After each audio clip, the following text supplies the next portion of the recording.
Salut Squid, j'espère que vous allez bien. Aujourd'hui, on se retrouve pour une nouvelle vidéo sur la chaîne. Et aujourd'hui, je vais, comme vous l'avez vu dans le titre de la vidéo, comment bien jouer en guerre de territoire sur Splatoon. Pour ça, c'est très simple. D'abord, pour ceux qui débutent Splatoon, je vais vous expliquer ce que c'est le mode de la guerre de territoire. Il s'agit du mode de jeu principal en multijoueur dans Splatoon 3 et accessoirement le seul auquel vous aurez accès avant d'atteindre le niveau 10. Dans ce mode, l'objectif est simple: peindre la plus grande surface possible de l'arène pour qu'au bout des 3 minutes de jeu, votre équipe contrôle le plus de terrain que l'équipe adverse. Dans les faits, la tâche peut s'avérer plus complexe qu'elle en a l'air, et les retournements de situation sont monnaie courante. Donc, j'espère que vous aurez compris. Si vous n'avez pas compris, pour résumer, le mode guerre de territoire, c'est le mode principal de jeu de Splatoon, comme on le voit dans le trailer. Et aussi, on sera obligé d'y jouer avant d'arriver au niveau 10 pour débloquer les matchs pro et tout. Maintenant, comment bien jouer? Pour jouer, il faut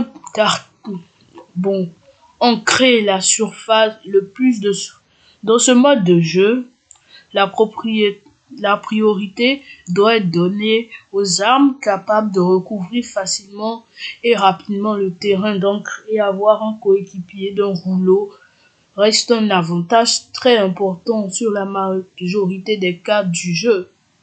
Ne serait-ce que pour pouvoir aisément recouvrir l'intégralité de son propre camp avec son encre. Et dans le cas d'une percée dans le camp adverse, il est également important de pouvoir ancrer le plus de surface près possible rapidement. Enfin, lorsque vous vous apprêtez à jouer dans une partie de guerre de territoire, vous remarquez sur votre barre d'expérience en haut à gauche l'icône de l'arme que vous êtes en train d'utiliser, ainsi qu'une appréciation juste et à côté un score.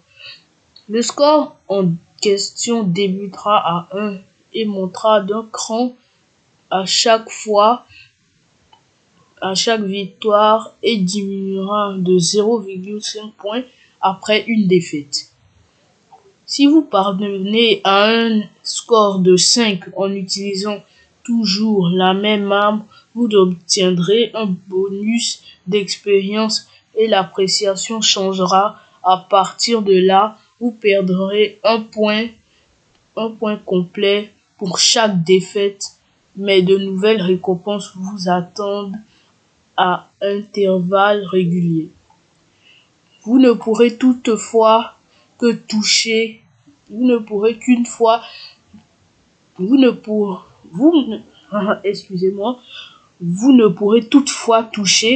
qu'une fois le bonus par catégorie d'armes, rouleau, lanceur, et pour chaque palier.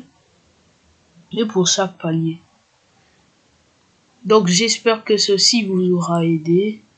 N'hésitez pas à le dire dans les commentaires si ça vous a aidé. Et quelques conseils. Les rouleaux, quand vous faites de la guerre de territoire, pas absolument, mais il faut si vous avez déjà un rouleau, comme je l'ai dit, vous êtes déjà bon. Mais je peux vous donner quelques astuces pour jouer. Enfin, si vous aimez jouer les dynamo rouleaux comme moi, je vous conseille plutôt, quand vous êtes avec quelqu'un, je vous conseille pas de rouler avec déjà. Ensuite, quand votre adversaire est à distance, je vous conseille d'essayer de l'avoir en, en utilisant votre rouleau en sautant. Bon, mais moi, c'est pour le j'utilise le dynamo rouleau pour le corps à corps. J'utilise le dynamo rouleau. Quand c'est le corps à corps, je l'utilise sans sauter. Comme ça, mon adversaire commence déjà à, mon adversaire commence déjà à avoir peur. Mais quand je rate mon coup, l'adversaire peut fuir et vous pourrez enchaîner avec un coup en sautant. Bon, j'espère que cette vidéo vous aura plu. Si c'est le cas, n'hésitez pas, abonnez-vous parce que j'ai remarqué que la plupart d'entre vous qui regardent mes vidéos ne sont pas abonnés. Alors n'hésitez pas à aller vous abonner. Salut les squids!